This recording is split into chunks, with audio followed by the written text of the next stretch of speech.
تو پھر in that event اس کو پاکستان کا کوئی بھی شہری چیلنج کر سکتا ہے, اور اس کے ساتھ ساتھ بہت ایوری چانس کہ کوئی پولیٹیکل پارٹی اس کو چیلنج کر دے. نہیں تو چیلنج میرا سوال یہ ہے, چیلنج تو وہ پھر اس وقت تو سپریم کورٹ تو یہ رہ ہی نہیں گئی ہوگی, اس کی حیت ہی یہ والی نہیں ہوگی, تو وہ تو اس ترمیم کے بعد وہ تو اس آئینی عدالت کے پاس جائے گی, وہ اس کے پاس تو جائے گی نہیں. دوسرا میرا سوال یہ ہے, بلکہ میں آبزرویشن جو میں سمجھتا ہوں کہ یہ ایشو آیا تھا آگے جسٹس بندیال صاحب کے زمانے میں کہ جناب ابھی آپ نے پہلے ہی یہ روک دیا, ابھی یہ جو ہے بل پاس ہی نہیں تھا ہوا اور آپ نے پہلے ہی اس کو روک دیا. تو بالکل آپ صحیح کہہ رہے ہیں کہ ابھی تو یہ پیش بھی نہیں ہوئی ہے, مگر جو بیانات آئے ہیں کم از کم آ کے اٹارنی جنرل کو پوچھ کے بلایا تو جا سکتا ہے کہ جناب یہ جو چیم گوئیاں ہو رہی ہیں آپ کیا کرنے جا رہے ہیں, کوئی اس کا طریقہ ہے؟ سر میں اس کو تھوڑا سا کلیریفائی کر دوں. میں سمجھتا ہوں ایٹ دس اسٹیج جب جس دن مسودہ آ جاتا ہے یا آئین میں پریزنٹ ہو جاتی ہے, at that point in time petition file ہو جائے گی, اور جس طرح آپ نے ایگزامپل پریکٹس اینڈ پروسیجر کی دی ہے سیم اسی سچویشن والی ہوگی کہ جناب یہ ابھی تو نافذ العمل نہیں ہوگا, تو نافذ العمل ہونے کے فوراً بعد تو پھر آپ والی بات ہے کہ کورٹ ہی نہیں کانسٹیٹیوٹ ہو جائے گی, تو یہ وہاں چیلنج ہوگی. تو میں سمجھتا ہوں ویسے میرے نزدیک آرٹیکل 1843 تب بھی اسی طرح یہ نان شیپ ایگزسٹ کرے گا, لیکن اس کو اس ٹائم پر شاید چیلنج کر دیا جائے گا دوبارہ. ایک تو خیر چیلنج آ گیا ہے سامنے, اور ہو سکتا ہے اس چیلنج میں نوٹس ایشو ہو جائیں یا اس میں بلا لیا جائے جس طرح اٹارنی جنرل کو کہ جی آپ اپنی اسٹیٹمنٹ دیں, اور بلانا چاہیے بفور کہ جب تک یہ آئینی ترمیم پاس ہو جائے, اور ایک جب اس کی آفیشیل کاپی ٹیبل ہوگی اس دن بھی یہ پٹیشن فائل ہو سکتی ہے. میری جہالت کو معاف کیجیے گا, مگر یہ جس طریقے سے ہمیں اتوار کی رات نظر آیا, ساری رات وہ بیٹھے ہوئے تھے, ہر کوئی تیار تھا, تو جب انہوں نے اتنا ٹائم ہی فرض کریں ایسی سچویشن آ جاتی ہے کہ انہوں نے اسی وقت پیش کرنی ہے, دونوں ہاؤسز نے وہی پاس کرنی ہے, آدھے گھنٹے کے بعد وہ بھاگا ہر کارا پریزیڈنٹ کے پاس جائے گا, تو وہ سائن ہو کے صبح تک جب تک عدالت نے کھلنا ہے تو جب تک یہ سب کچھ پاس ہو چکا ہوگا, تو پھر کیا صورتحال ہوگی؟ سر عدالت اگر رات کو کھل سکتی ہے پچھلے کچھ معاملات میں تو اس دفعہ بھی کھل سکتی ہے, وہ ایسی بات نہیں ہے, بیکاز جو سارے ججز ہیں وہ اپنے اپنے رائٹس میں, دے آر آل ججز آف دا سپریم کورٹ, اور اب تو پریکٹس اینڈ پروسیجر کے بعد جو کہ ایگزسٹ کرتا ہے آپ کی کمیٹی فنکشنل ہے, تو I think it will be taken up, اور اس چیز کو اس طرح نہیں چھوڑا جائے گا. اگر اس قسم کی ترمیم پاس کر کے سپریم کورٹ کے ونگز کلپ کرنے کی کوشش کی جائے گی تو یہ اس سے پہلے آئی تھنک پاس ہو جائے گی, اور میری تو ویسے ذاتی رائے میں شاید پاس ہو بھی جائے تو اس کے بعد بھی ٹیک اپ کیا جا سکتا ہے, شاید 1843 اس طرح نہیں آٹومیٹکلی چلا جائے گا, سسپینڈ ہو جائے گا, بٹ لیٹ سی کہ وہ how does it take shape. میں پھر اگین وہ کہوں گا کہ اس کے بعد ترمیم کی ایک تجویز تو یہ نا 1843 تو پھر یہ آئینی عدالت کے پاس چلا جاتا ہے. دوسرا یہ کہ یہ مجھے ان موجودہ جو سپریم کورٹ کے ججز ہیں بڑی معذرت کے ساتھ ان میں وہ دم نہیں نظر آتا, انہوں نے اپنے ہی فیصلہ جو مخصوص نشستوں والا ہے وہ امپلیمنٹ نہیں کروا پا رہے, اس کے اندر بھی ڈیڈ لائن نہیں دی. منصور علی شاہ صاحب نے اپنی ایکسپلینیشن تو دی, مگر انہوں نے یہ نہیں کہا کہ شام کے 8 گھنٹے کے اندر یا 5 گھنٹے کے اندر کر کے رہیں, ابھی بھی اس کے اندر کسی کو بلوایا نہیں جا رہا. تیسرا یہ کہ وہاں پہ چیف جسٹس صاحب بیٹھے ہوئے ہیں جو کہ بینیفیشری ہیں, وہ بہرحال at the helm of the affairs تو وہ بیٹھے ہوئے ہیں, تو یہ مجھے پھر again wheels within wheels نظر آ رہے ہیں. سر میں سمجھتا ہوں کہ جو ابھی ایک سپریم کورٹ کی میجورٹی بینچ آف مخصوص نشستوں والا جو بینچ ہے اس کے پاس جو سب سے بڑا ٹرمپ کارڈ ہے وہ ہے the detailed decision of work that has to come out, اور وہ بھی شاید ایکسپیکٹڈ اب آئی تھنک آ جانا چاہیے, بڑا ٹائم اس میں گزر چکا ہے. اگر وہ آ گیا تو اس میں بہت ساری کلیئرٹی آئے گی, اور آپ دیکھیں کہ جب آئینی ترمیم کو ٹیبل کیا گیا ہے around that time he supreme court کی کلیریفیکیشن بھی آئی ہے, وچ مینس کہ سپریم کورٹ کا جو ایک سائزبل نمبر ہے وہ اس چیز کو بلیو کرتا ہے کہ یہ ایسی چیز نہیں ہے جس کو جانے دیا جائے گا, یا جس کے تھرو ایسا کام کرنے کی کوشش کی جائے گی کہ یہ کام ہی اول درجے سے اس کو روکا جائے گا, وہ جسے کہتے ہیں وائڈ ایب انیشو ہماری زبان میں. سو میں سمجھتا ہوں کہ سپریم کورٹ اس وقت majority of the supreme court جو ہے that will stand with the constitution of Pakistan in its true form and tenor, اور اس میں اتنا آسان نہیں ہوگا اس چیز کو سیل تھرو کرانا. بٹ یس آف کورس آپ دیکھ رہے ہیں کہ ایک بروٹ فورس ہے ایک طرف اور ایک طرف سپریم کورٹ ہے, بٹ اسٹل انشاءاللہ this battle will be won by the rule of law and the constitution of Pakistan.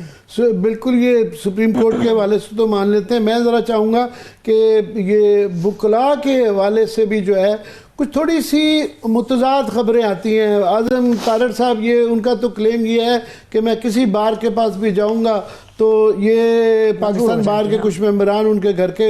آپ کو پتہ ہے وہ لوگ بھی ہیں, تو وہ بڑی آرام سے ہم ان کو منوا لیں گے. مگر دوسری طرف ہمیں سپریم کورٹ بار والوں نے بھی کل بلایا ہوا ہے. پھر میں نے ذکر کیا آگے یہ 4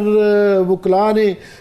بڑے ہونہار وکلاء ہیں اس کے اندر, جو انہوں نے ایک بڑا خط لکھا ہے. تو یہ بھی سنتے ہیں تو آپ کو نظر آتا ہے کہ بار جو ہے وکلاء حضرات جس طرح جوڈیشری موومنٹ کی کوئی اس طرح کی کوئی چیز اس کے خلاف پرو ایکٹیو رول ادا کریں گے؟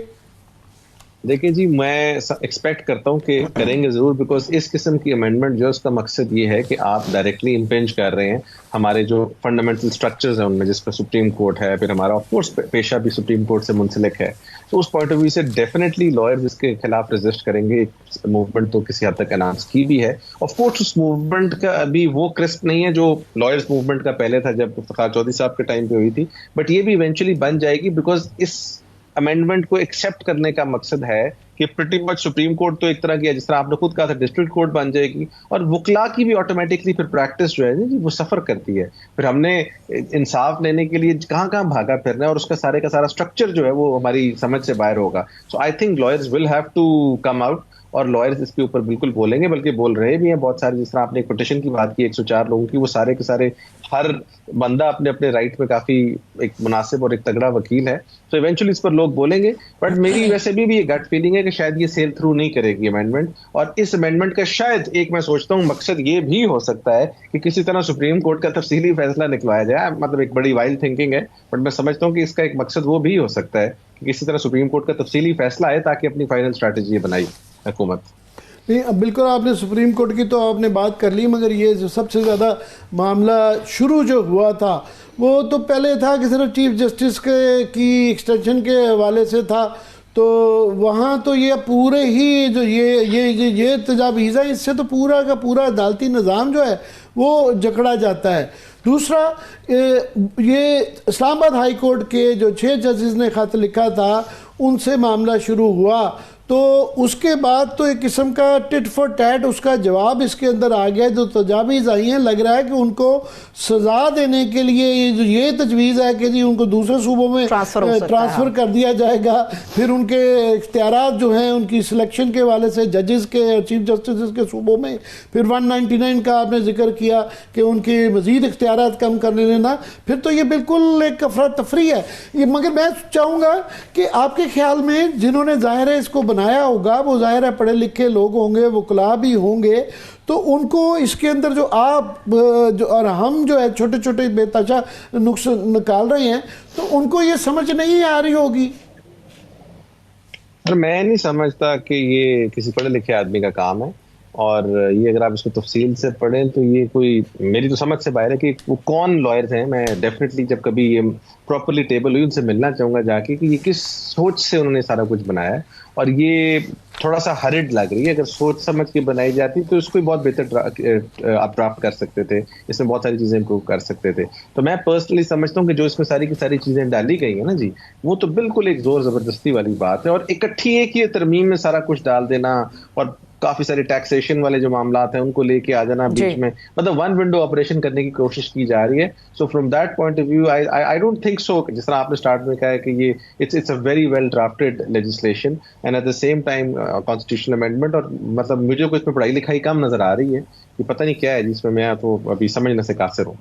میں بس آپ کے لاسٹ ورڈز چاہوں گا کہ آپ نے کہا کہ ابھی بھی آپ کو امید ہے کہ یہ پاس نہیں ہوگی. ہماری تو یہ امید تھی کہ اس طرح کی چیز پیش بھی نہیں کی جا سکتی, تو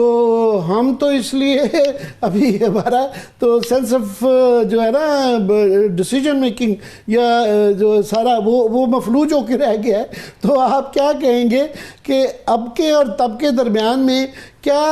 ہونا چاہیے یا کیا کیا جانا چاہیے؟